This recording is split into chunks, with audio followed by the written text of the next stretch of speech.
Okay, hi everybody. It's Gila Glassberg here, registered dietitian and certified intuitive eating counselor. And today I have Tsippi Gross. Hi, Tsippi.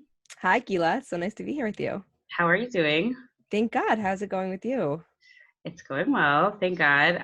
Can you just tell our listeners a little bit about yourself? Sure. My name is Tsippi Gross, and I do personal and business coaching over at tsippigross.com. I also have a clothing line called Hava Tribe, and that's also online. So that's the gist of it. Okay. Okay, great. So I found you on Instagram actually. Oh, that's so And funny. yeah, and I've been following you for like a long time, probably since I got Instagram. And I've like learned so much from you, and I wanted to bring you on to talk about like your really like your coaching business and like your money mindset and your mindset around like growth and alignment, and like you're somebody who I look to for like that type of mentorship. So I think like so many people do also, because you have a podcast and you are like really out there like trying to make a difference in, would you say like in the firm world or in the Jewish firm world or like the world at large, like what's your target audience? That's a really good question. So for me, I kind of operate from a place of like putting out my message, and then like people whoever resonates with the message comes to me, kind of. So I don't which I know is like different than people who are like focusing on their target market. I do have target market, but mine is more of a psychographic than a demographic, and it's definitely people who are more faith based, but it's not necessarily a specific religion. So Interesting. That's so interesting. yeah. Okay, so I wanted to ask you, how did you get into like business coaching?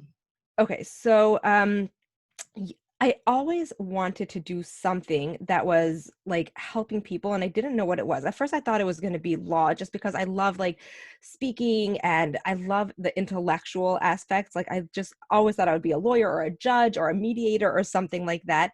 And somehow in my later, like teenage years, older adult, somebody introduced me to coaching. And, because like I always also loved therapy, but I didn't love about therapy that you can like go to a therapist for years and years and years and like not necessarily make so much progress. Like, that just the school of thought bothered me. So when I heard about coaching, it just really felt right to me. So I just got educated and I started with business coaching, and I just loved it. I loved the thought process that the client knows their own truths and their own answers, and it's the coach's job to bring their own answers out of themselves and recognize their own greatness, and the coach's job is to recognize their greatness, as opposed to like me having to have the answers for people. That was like really powerful, and I just love that, because I believe that. I believe people know their own truths inside. They just need someone to help them bring it out. Okay, so when you said you loved therapy, were you in therapy? Did you know a therapist that you loved, or just what about therapy? No, actually, and I think you resonate with this also. Like, I've always just been reading psychology books, like from the time I was like 13 or 14, and somebody handed me How to Win Friends and Influence People. So I wouldn't even say psychology books. It's more like personal growth. Like, I just loved that whole world. And then going more into how the brain works and the brain and mind connect, the heart and mind connection. I just always loved that stuff. So I always was drawn. And also, the way that I was raised, we always had people in our house. And when you're around a lot of people, you get to know a lot of people's issues. And like, I guess like myself and my siblings, we were always just like talking to people about what was going on for them. And we were all very drawn to helping people in that way, like figuring out their life. So I loved help the idea of helping people. But the more I read about actual school of psychology, I wasn't like so drawn to that direction, if that makes sense. Yeah, that makes sense. So do you find that you had like a knack for it, like understanding people, helping them, or it was more just like a passion of yours? Yes. I've always like really understood people from a very young age. Like, I could understand someone's emotions and what they're going through just by looking at them. So like, they don't have to tell me their whole life story. Like, I get it just by like seeing their face or talking to them for a few minutes. So I guess that, yeah. And I find that with almost all my clients, the things that they're really good at are something that just like they're born with, or comes really naturally to them for the most part. So that's interesting. So when you say like you were introduced to coaching and then you just like took that route, how did you go about becoming a coach? So I started taking courses, and at the time I was living in Israel. So I did a lot of that. And then over the years, I've just taken more and more courses, read more books, gotten mentors. I'm really into that. I know you are too. And yeah, like it's a process of continuous learning and growing and then applying that knowledge to help other people. That's so interesting. So now I want to talk a little bit more about the actual coaching. So you said like you feel like your clients really know what they need to do, but they need someone to coach them through it, right? Not that they know what they need to do, but when you're in a coaching relationship, then the coach's job is to draw out your own inner ideas and goodness and potential, as opposed to like giving you like, there's a difference between coaching and consulting. And I Mm-hmm. do both, really. So like when it's business, then oftentimes I will say like, oh, why don't you try this strategy or that strategy? But when it's personal coaching, or even when you're like growing the roots of your business, then that has to come from inside of you. And also even with business, even with strategy, like oftentimes we can go through 12 strategies, but the one that they'll always come back to is the one that they said at first. We just have to Mm-hmm. flesh that out. Mm-hmm. So it's more of an idea of a person, like there's no one size fits all. Everybody has their own path, and what works for one person won't work for someone else. So what do you see like are common like barriers or things that like come up for clients that like they it's deep within them but they can't access it or they can't get to it? Like what are things that get in the way of that? Mostly not believing in themselves, I would say. Not believing, like, it's so interesting. I was just listening to someone's interview. I don't remember who it was, that was interviewing multi-billionaires, and even they were saying that their major one, hurdle was imposter syndrome. And I see that across the board. Like, people just don't feel like they are good enough or they deserve to have, whether it's the following or the impact or the influence. Like, people are like, well, why me? There's so many other good people. Or like, I don't know enough, or I'm not enough. So I would say that's for 90% of people. So where do you think that comes from? Like why are so many of us like struggling with imposter syndrome or our worthiness? That's a really good question. Um, I think that we're all learning on the job. So we have a tendency to want to like really, really be very good at what we're doing. And like, we're like, wait, but I'm still learning. So how could I like go out and teach other people? And and so I think that a lot of that does come from that kind of insecurity. And there are people who are very good at their craft, but maybe they're good at their craft, but they're like, but I'm not an influencer personality necessarily, or I'm not charismatic, right? A lot of people are introverts as well. So they feel like when they look at other people who are leaders, they're very outgoing and they're great public speakers. So they see those as imperfections in themselves. And nobody wants to be imperfect. Everybody wants to feel like they're a finished product. But the reality is that we become a finished product through going out there while we're imperfect and learning. And I don't think anybody ever becomes a finished product. I think we all just become better and better with time. Right. Also, I wanted to say about the introvert, I've read that a lot of like leaders and like great public figures are actually introverts, Oh yeah. even though they do very well like in those moments where they have to show up, but like they have to like be by themselves for like a week after that because they need to Yeah. 100%. get back to themselves. Yes. So I think that Like, that's I find that as well. Like, I'm a major introvert, and like I love public speaking. I love, having a podcast, but I'm an introvert. Like, I need to recharge after that. so you talk a lot about like at least when we were doing like our masterminds, you talked about like living like within alignment of your true self or your values or like the law of attraction. So could you talk to us a little bit about that or like what your beliefs are on that? So can you just like specify your question? Yeah, sure. So like I never really heard about like the whole alignment thing, even though that's like Right. the biggest thing now, like everyone's talking about it. And I also think like I just had a client before you and we were talking about self-care. And I'm like, have you ever heard of self-care? And she was like laughing. I'm like, I don't mean like the big self-care that everyone's talking about. I'm talking about like the nuance and the small things and whatever. So like living within alignment, like where did you learn about that or how has that showed up in your life or your client's life? Like what does it mean to you? Um, okay, living in alignment to me means doing what you're supposed to be doing here in this world. Where did this come? I've always just really wanted to know, like, what is my purpose on this world, in this world? So for me personally, like, whenever I'm doing something that's like not necessarily like in alignment with my purpose, like, I don't feel like I'm thriving. So, I see this a lot with clients as well. Like, if somebody's business isn't working and they've tried a ton of different things, then like, when I first started, I was like, okay, well, let's try this strategy. Let's try that strategy. And now I'm just like, okay, let's just like put the whole thing on break and figure out like who you are and what you want to do with your life. Because if you're doing something that's not who you really are, then no matter what you try, it won't necessarily work. So first does that explain the question? Like first you have to be who you are, and then like the strategy is like it's a detail to me. It's not the main thing. So I just have a question on that. How do Sure. I know you talk about this a lot on your Instagram, but or like I remember when you were talking about like quitting your jobs and stuff like that. But like, how does one know when they're living within alignment? Like how do we know we're not? Or what are the signs or the that we're missing something or something's off? Yeah. What can I ask? Can I turn it on you? Like, what do you think are the signs of someone who's living in alignment? So you've taught me a lot about this, and so did like Rena Reiser from. She also does intuitive eating.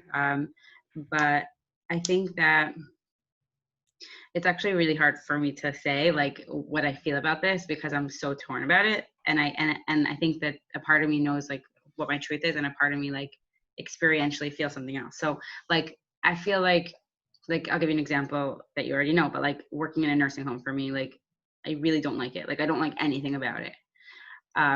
But I also have this like I guess guilt. Like I should be able to do that. Like I have a degree in nutrition, and like dietitians are very much needed in a nursing home.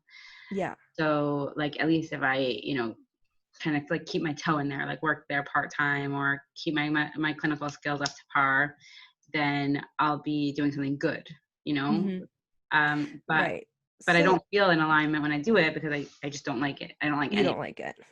So like if I was like, that's a great example. Can we use that example? Sure. Okay.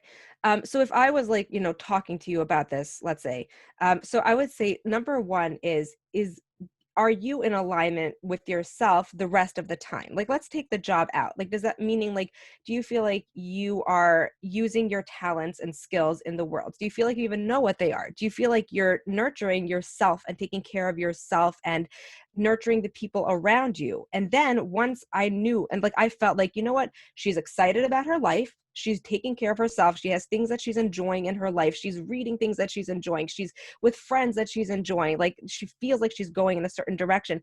Well, some people are able to separate and be like, oh, that's just my job. And then I Mm-hmm. have my life.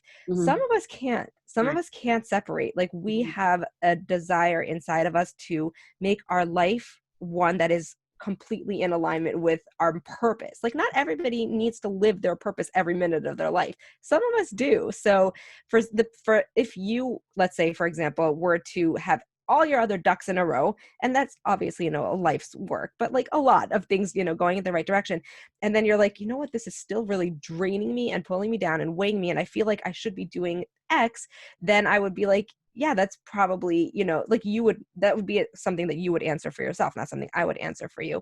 But then that would make a lot of sense. And knowing you, for example, you are a person who you think about everything you do and you care about everything you do. So you do want your life's mission to be in alignment with what you're trying to do in the world.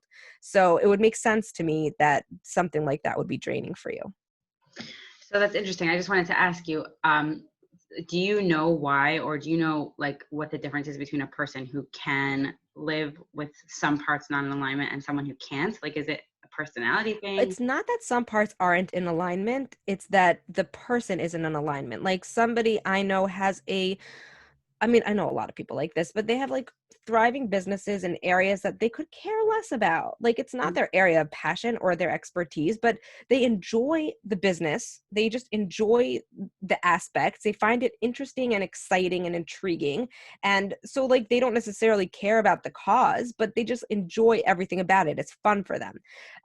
If it's like something that you like hate doing and you're dragging your feet through the mud, every time, then that's probably not in alignment with you. And again, so there's like the question that you have to ask yourself, like, is it just me and my personal mindset?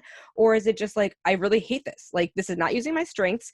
Like, I know what my strengths are. I enjoy doing certain things. I know I could help people in certain ways, and this is not them.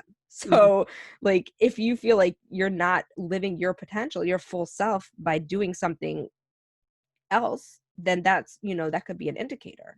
A lot of this is about going inside. A lot of it is about going inside, and people don't do that very often. Right, that's true. That's definitely true.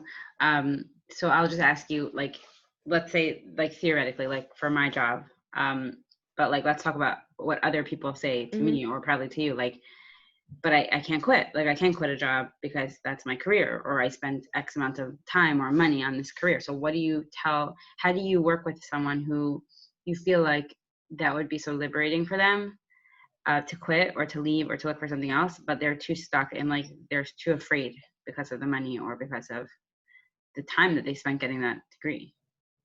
So, meaning the question is like what strategy they would apply or No, like let's say you are working with a woman who you Mhm. feel you guys have kind of like decided together that like she's ready to leave her job because it's way out of alignment, but like she she doesn't know what she wants to do, or she's too afraid to leave that job because it was stable for her, but she really wants to. Like how do you work around that? Like I know like a lot of this is like the money mindset and like we're us not feeling like we're worthy or like anyone would pay us. And I know like I was Mhm. there, like I was definitely there in that mindset like a few years ago before I started my private practice. And I know like there are things that I did to get to where I am today, and it took years, but it's like it's interesting like the whole like retrospect and like hindsight. But like I'm thinking of like someone who would come to me and be like, I really want to leave my job and I think it's the right thing, but I just can't. I can't do Mhm. So again, like it's a great question, and there's so many different aspects. Is it that they can't afford to leave their job? Well, I wouldn't recommend that somebody just quit their job if they can't afford to live. Like I do think it. Hmm. people need to be responsible. So if it was me, I would probably, work with that person to start putting more things into their life that they really love and enjoy, and start vibrating, if that makes sense, on a different energy level so that other opportunities start opening for them. Then just when you're like really stuck in a certain situation, then like you get a lot of stuck results. So I would probably, you know, discuss with that person different things that we could do to like elevate their energy level in general.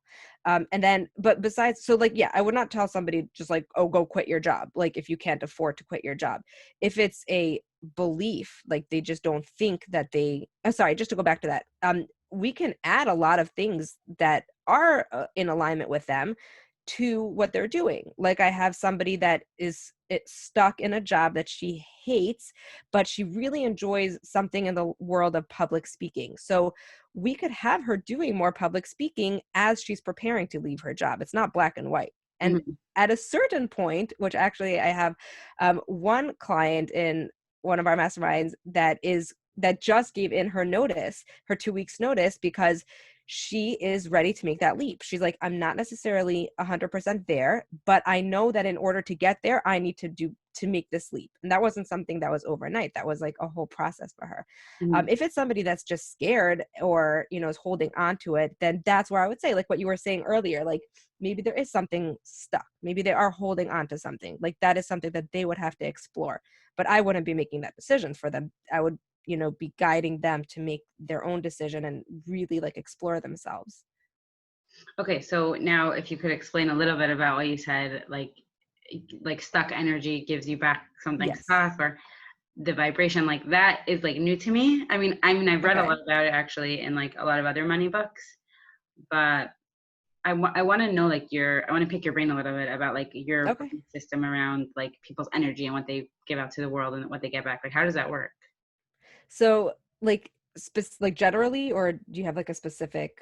No, I guess really generally, like I know that you speak about that a lot. Like if Yes. you're at a higher energy than you get back, or if like Yeah. if you put out like happiness in the world, you get happiness back. But I want to know like less of the fluff and more of like practically, how does that work? Okay, so energetically speaking, we attract on the level of the energy that we're on. Okay, so like for example, like I mean, just like like a kid example, just to make it very easy to understand, a person who is really wanting abundance and is walking around their house moping and crying and complaining and focusing on everything they don't want, like does that match an abundance like energy?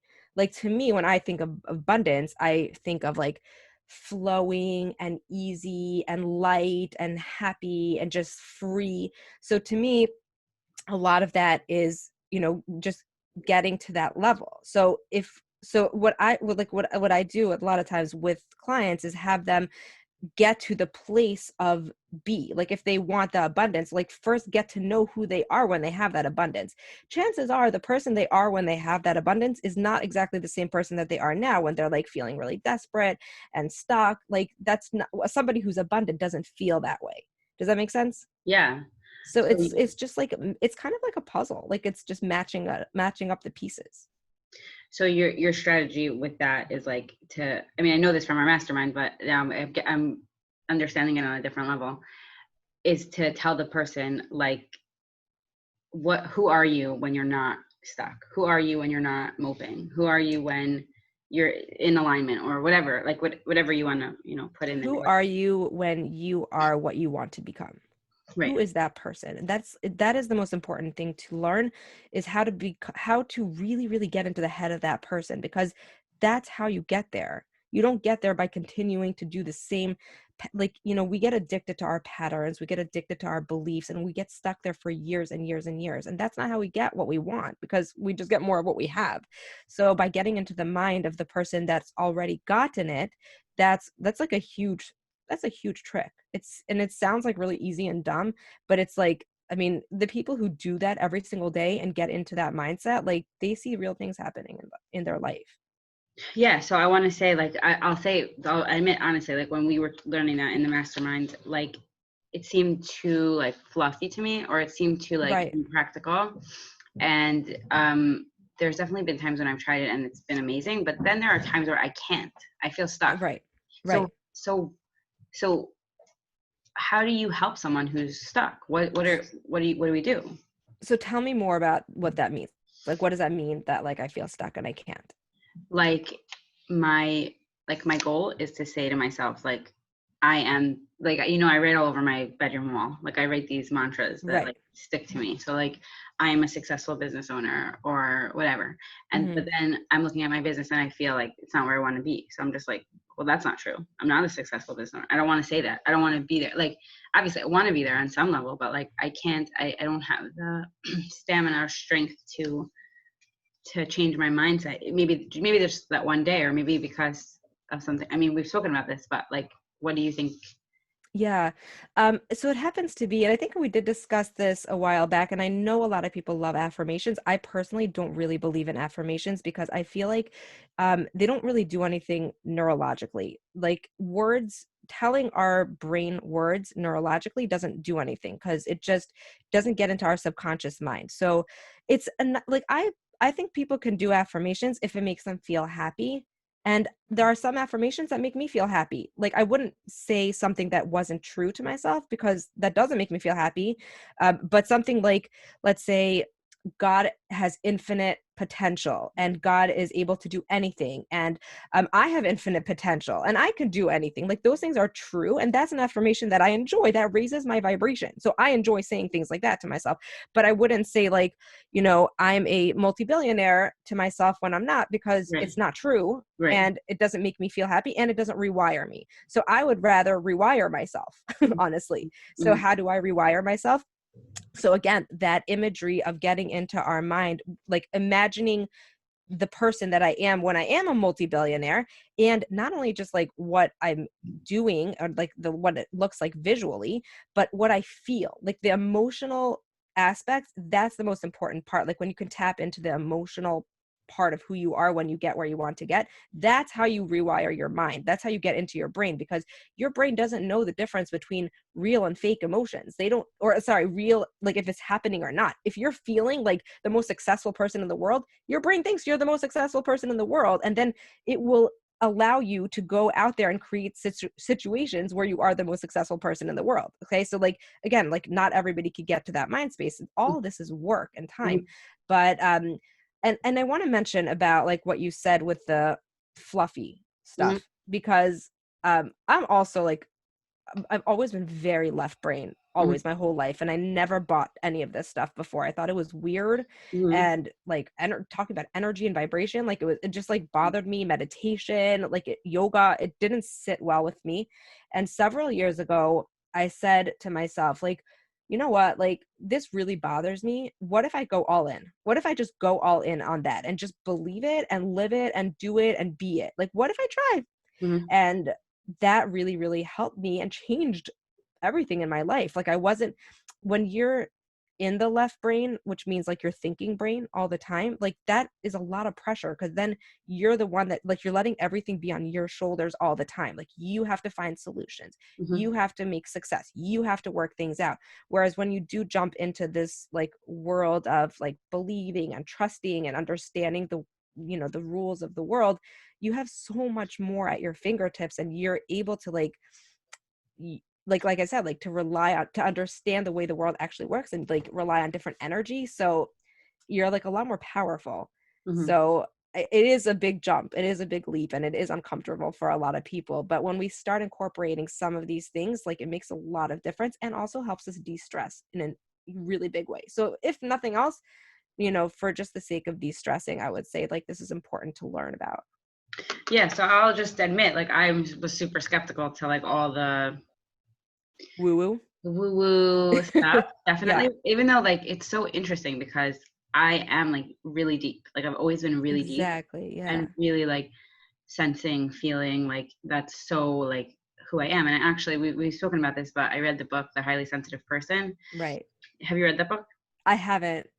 You've told me about it, but I haven't read Yeah, it. so like Rachel Tuckman spoke about it and I definitely identified with it, and it was like it's like you could walk into a room and feel everyone's emotions, Yes. and it's like so overwhelming, it's like so overpowering, like you could tell that person's like uncomfortable or sad or whatever.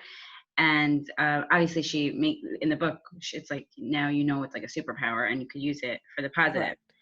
But I don't know why I was so skeptical about the hippy dippy stuff. I don't even Well, want to it's call it. weird. It's It's not weird. mainstream, you It's know, not like, mainstream, but I hear exactly what you're saying, and I think it's important for people to hear that like you could always go back. Like you could try it and go back, but there have been things yeah, like totally.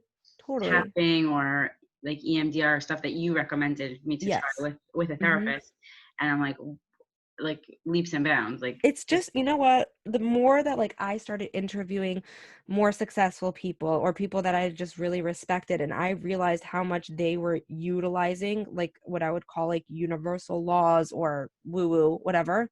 right. I was like, why am I not doing this? And like the more I like learn, and it's not, it's never felt like, oh, that's such a weird concept, like I should try that. It's always been something that like, oh, this feels really right, like this really makes sense. Like once I could just like take off the layers that like have we've been, I guess, that have been put on us like in mainstream school, like you have to sit and you have to study and you have to try things that you hate and keep doing things that you hate and things like that. Like once we like unlearn some of those things and like get to know who we really really are, and like learn how to connect to our, to God, like that's woo woo. Connecting to God Hmm. is pretty woo woo. Right. But like, you know, once we start doing that, like he helps us. Like Right. cool Right. stuff happens. Yeah. So yeah. Yeah. I actually heard Yamima Mizrahi. You know who that is? Yeah, of course. She said, I love that she said this. She said, you know, we sometimes we feel bad like asking Hashem for more. Like, I want more children, I want more money. Like, she's like, that's the biggest compliment because you're telling Hashem that you can give me that.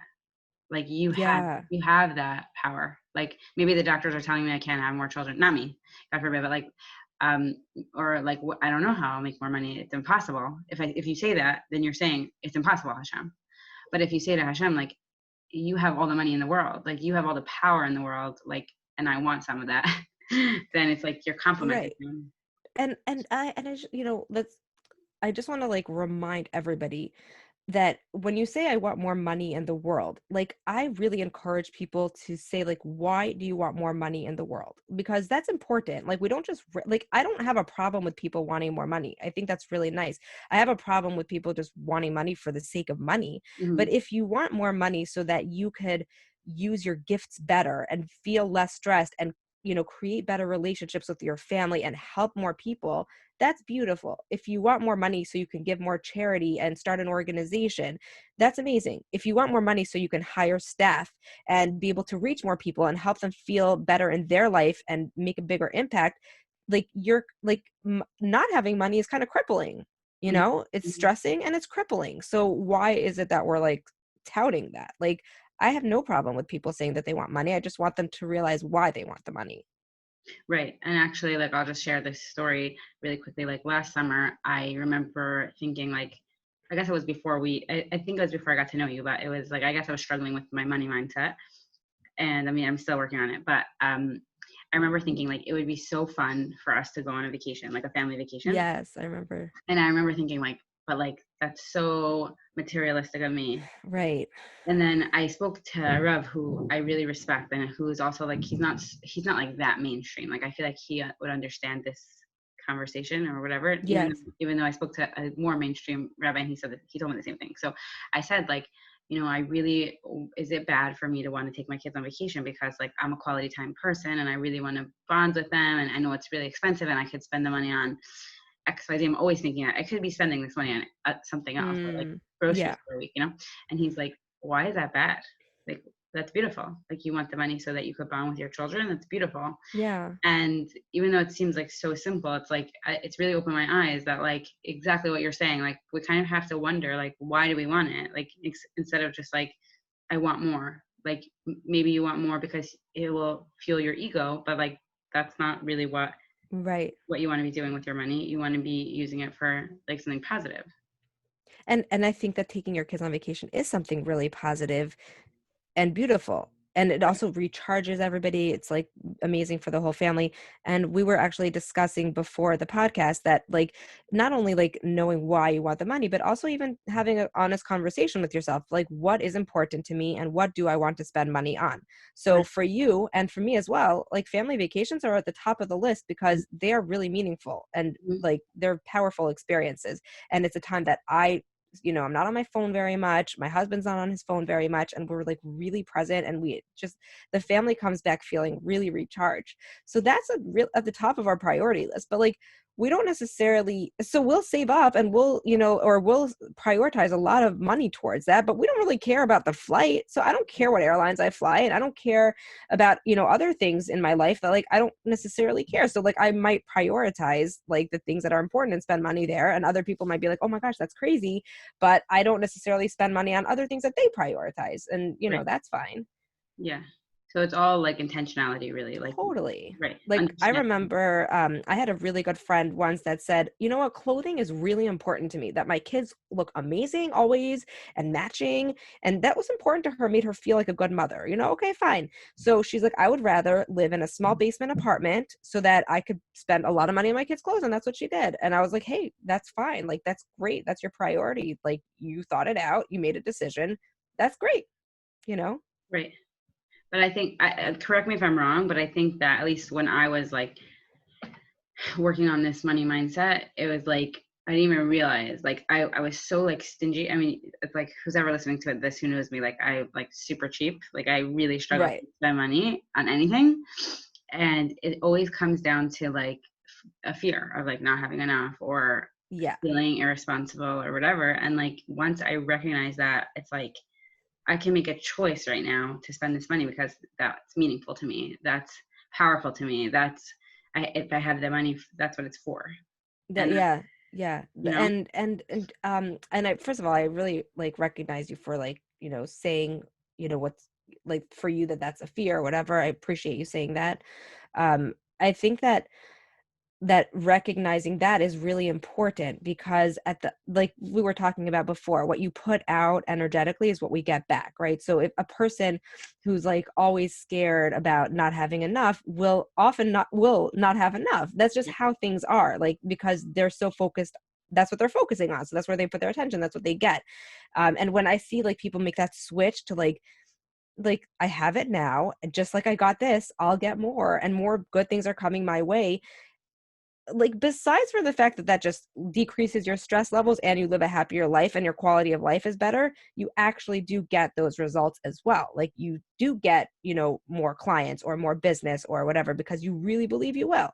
mhm. So it's a journey and it's a process, and like what you were saying, a lot of us who didn't grow up with a lot of money, like this is a real thing. It's a real fear to not, it's not just like you decided one day that you're scared you're not going to have money. We might not have had, if our parents had a lot of children and whatever it was. So it's a real thing. But the good news is that we all get to rewrite those stories if we choose to. If we choose to slow down and think about, like, where is this coming from? Why do I think this way? And what do I actually believe to be true? And that's a lot more powerful, like you said. Right. And that's like kind of like a lot of what you do as a coach, right? Because before people work with you, or maybe not, but like they don't even think like, where is this belief system coming from? Or do I even Yeah. like this belief system? Do I want to keep it? I love, like, talking to people about their belief systems, because like all of a sudden, like, it could just be, they're like, oh, I have been holding on to that for 28 years for no reason, just because like that's what my dad used to say. Right, right. And that's like you're giving them, I mean, I do that all the time with my clients when it comes to like Yeah, diet culture. That's like right. such a common theme that like they're like, no, you just don't eat past 6.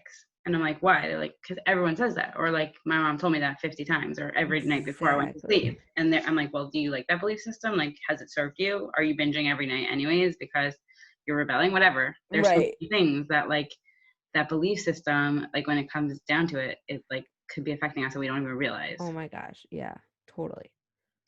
So that's really interesting. And I think that's why like a lot of people are drawn to your work and drawn to the whole coaching experience, because like so many of us, even with therapy, like, and I'm not against therapy at all, but even Not with at all. therapy, we kind of sometimes stay stuck in like a very painful emotion. And sometimes it does take time to process the emotion, but sometimes we're, like you said before, we're like addicted to that behavior or that like that pain for whatever reason, and we have to learn to like move past it.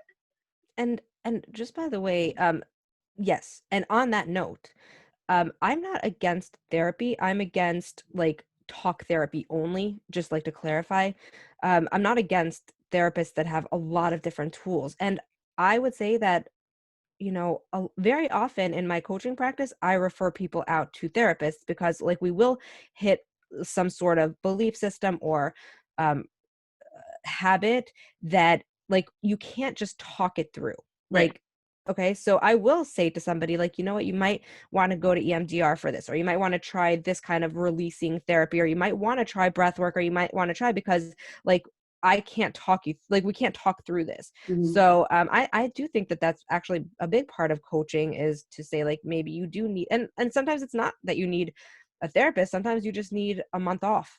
You Hmm. just need to like go paint in the mountains, you Right. just need to like be. So yeah, I would say that that's a big part of coaching also, is just like referring people to their next thing, their next step, or somebody that could help them release whatever they're holding on to. Right. So it's like you have a lot of tools in your toolkit and you're like teaching it to your clients, Yeah. or you have other people, other professionals that you trust or work with Yes. that you feel like could really help your clients move forward. Yes, or it might be a book that they need to read. It might be like it just depends. But I think, like you said, like a skill that I know you have and I do too, when you can understand other people's emotions so quickly and pick up on what somebody else is like feeling or whatever, like you also can really help them and like point them in the right direction. And not all professionals have that. So that is like something really special to have. Right. And I was going to say, like like we talked about this before, like having a knack for it or whatever, but like it sounds like as part of your coaching, like that's just like part of it. Like you sort of are like noticing like what they're missing or their Right. block is, and you're really able to like, maybe it's not you getting them through the block, but it's like, the professional, or like the tool that will help them get to Yeah. the other side. And I Oh think yeah. that that's where people maybe get stuck a lot. It's like that one strong block that's been there for like years and years, and like they just really need that extra help. And that's the thing, is another strategy won't help. Another technique is not going to help, because that's just a band-aid. It's like trying another diet. Like, Right. what does trying another diet help if you believe in your mind that you look a certain way? Right. Like, it's just a band-aid, and it might last very shortly. So yeah, I think that like helping people really um, make like long lasting impactful change is the key to everything. Yeah, and I want to end with like this last question. Like I don't know if it's like too esoteric or not, but like, do you think like the world is changing a little bit when it comes to like people recognizing like with diet culture, right? Like there is like this big like influx where people are getting that like diets don't work, even though for like years and years it was like the hottest thing. And then there's like this coaching world where we're like a lot of people are talking about like unlearning or like Yeah. recognizing belief systems that haven't served you, or like even the belief system like every person should go to college and have a degree to back them up. But now there's like sort of this entrepreneurial spirit. Like, do you think that the world is changing and recognizing that there's been a lot of like belief systems that have been like plopped on all of us, or it's just like because we are kind of involved in that world, we see it? No, I 100% think that as we're getting closer to the end of days, whatever that means for everybody, um, the science is changing too. Like the science of epigenetics and neuroplasticity that shows us, we always thought that if you are born with certain things, like you just have to schlep them around. And Mhm. science is showing us that that's not true. You could rewire your brain. Nobody today should be suffering. Nobody needs to be suffering. There are so many techniques, but we didn't have this a generation ago. People didn't know. So if they were and if they were passed on a belief system, or even let's say depression, genetically, that was what they schlepped around for their life. And now our generation gets to unlearn all of that. There are so many techniques and so much learning and so much science to back it up that it's exciting. And they say that as we change ourselves, we like really change it back for all those generations, because we're just continuing what they gave us. So we're really changing what all those generations wanted us to change. They didn't want to, walk around carrying those things around all those times. So it's just exciting. Like I can't read the science books fast enough, because they keep putting out new ones about like how your brain is really changing and how it's so connected. Like, did you know that your heart is actually serves as a brain? Like they just found out that your heart remembers things, like actually has a memory. Like somebody who has a heart transplant and gets somebody else's heart will start having memories of that person's life. Like your heart, nobody knew that. Like your heart we just thought hearts just pump blood, but it's not true. It's actually a center of emotion and memory. So all this stuff is fascinating, and we're so fortunate. And I think people like some people, a lot more people are really aware of that and getting a lot more help and like really living different lives. Whereas in the past, people just were like making it through their life. A lot of people more now want to live their purpose. Like you said, they're entrepreneurs. They want to make a difference. They want to do something.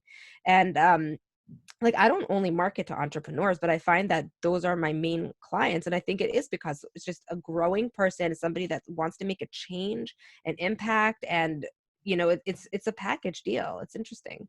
Yeah, that's really interesting and like also really motivating because like I remember I remember like at like a really big crossroads in my life when I was like considering quitting my full-time job in a nursing home Yeah. and trying to do private practice. And I just kept going back and forth in my head, like, should I do it? Should I not do it? And I like remember I talk about this and I know I don't think it sounds weird to you, but some people might think it's weird. Like when I'm on the spin bike, like I get like my best ideas or I feel Oh, most totally. inspired. Yes. And I remember like spinning and thinking like I could quit, I could do this, like I have more to me, but like getting off and still not quitting. But like Well, that's how it is. I mean, it takes yeah, time. it takes time, but like it's just so like I'm so drawn to it. Like I'm so drawn to like this world, and I think a lot of other people are. And I want people who are listening to think like, yeah, but I can never quit. Like I can never do that, or like I really want to quit, but I can't.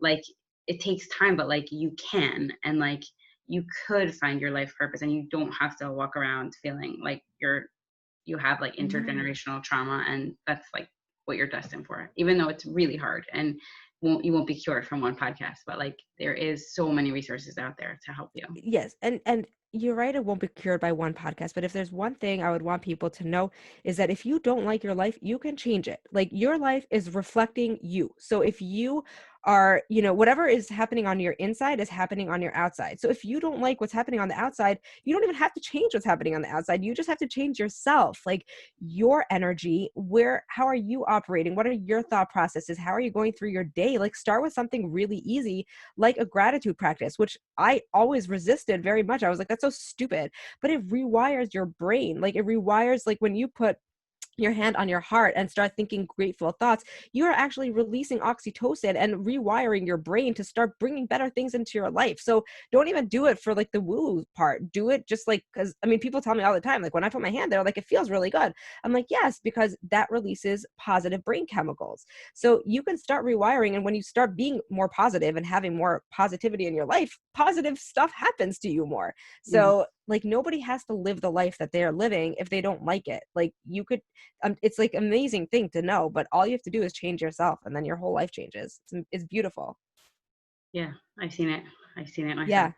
Yeah. Yeah. Okay, so thank you so much for joining me today. It Yeah. was awesome, amazing, and I will put all your information in the show notes. Thanks so much for having me, Gila. It was so fun to Okay. talk to you again. You too. Thank you.